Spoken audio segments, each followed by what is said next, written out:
Okay, so let's talk about Aftertouch. So I apologize for this. When I went to buy a keyboard controller, I just, bought an El Cheapo like most people do.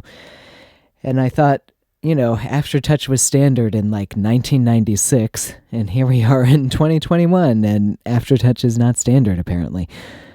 So what I've done is I've programmed a chord progression here into the DAW, and I've got Aftertouch running along with the chord progression to give you an idea. So we're going to kind of fade in and out with the volume here because it is sort of repetitive. So here's the Aftertouch section. We have an amount, and it can be inverted, and we have 6 buttons. So let's talk about some possibilities. Obviously, first one, VCO 1 and 2, these are related to pitch.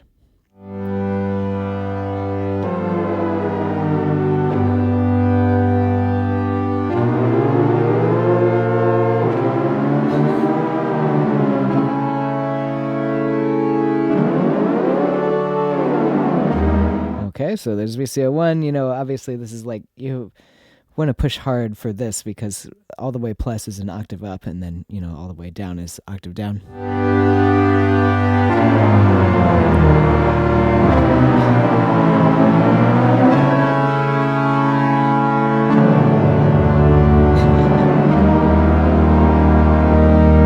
Okay, there is a more useful way to do that with VCO2. Obviously, we can also do this just slightly, which makes it more subtle.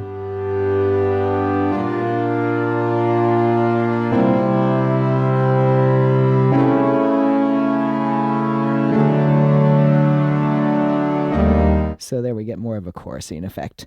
A fun one that I have discovered is the LFO amount.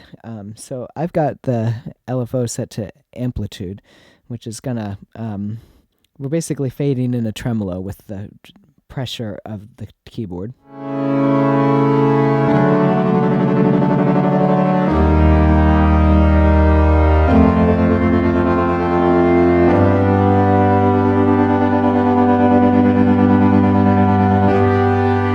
Okay, next setting. This amp button makes more sense of this knob. So, this was sort of like our why is this here knob when we were talking about the envelopes. If we sort of disable the envelope, then Aftertouch becomes your volume.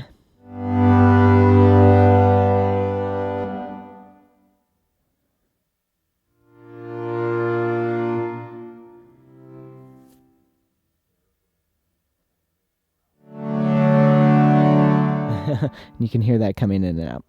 And then we have filter frequency.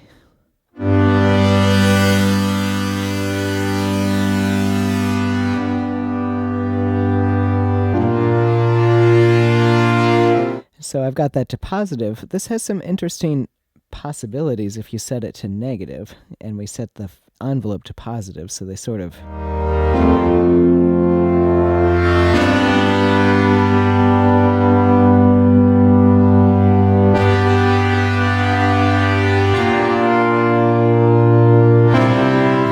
So that, the envelope is turning up the filter frequency knob, and the Aftertouch is turning it down.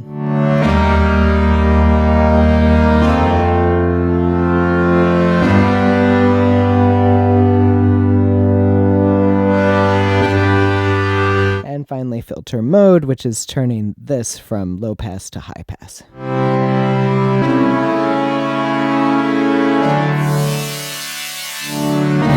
And some pretty extreme possibilities there.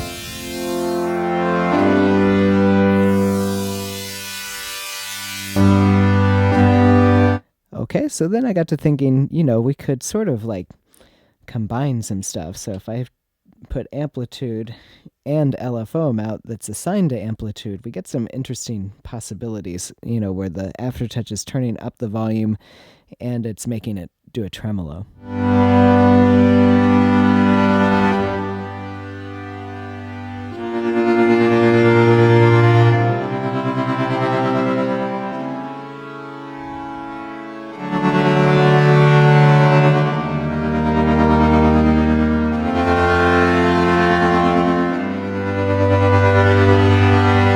And we can invert it.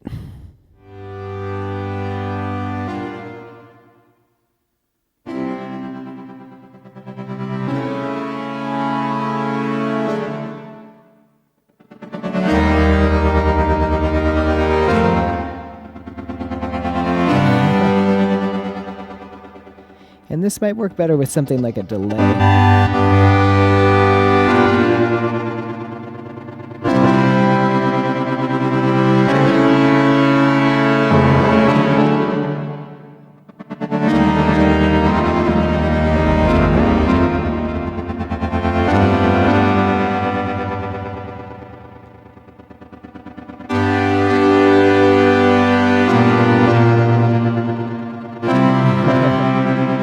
Okay, and then there's some other thoughts here. If we assign it to VCO2, disable the keyboard, put it in low frequency mode, we get all kinds of possibilities in terms of how cross modulation can happen after that.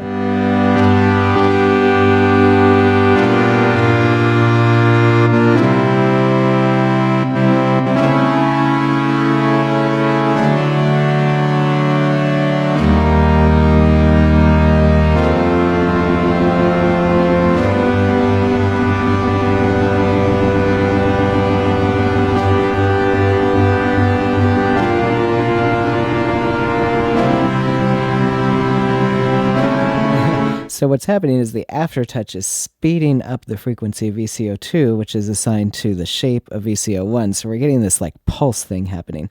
And that can happen, with anything really. We can assign the cross modulation to the filter frequency and get the same idea.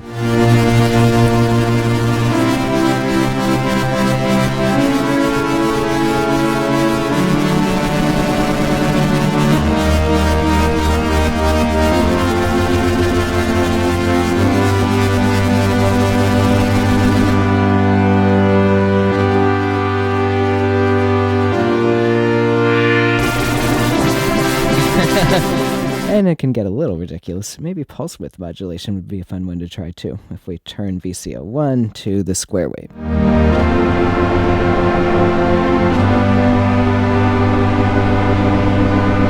So, as we push harder, we get faster modulation of the pulse.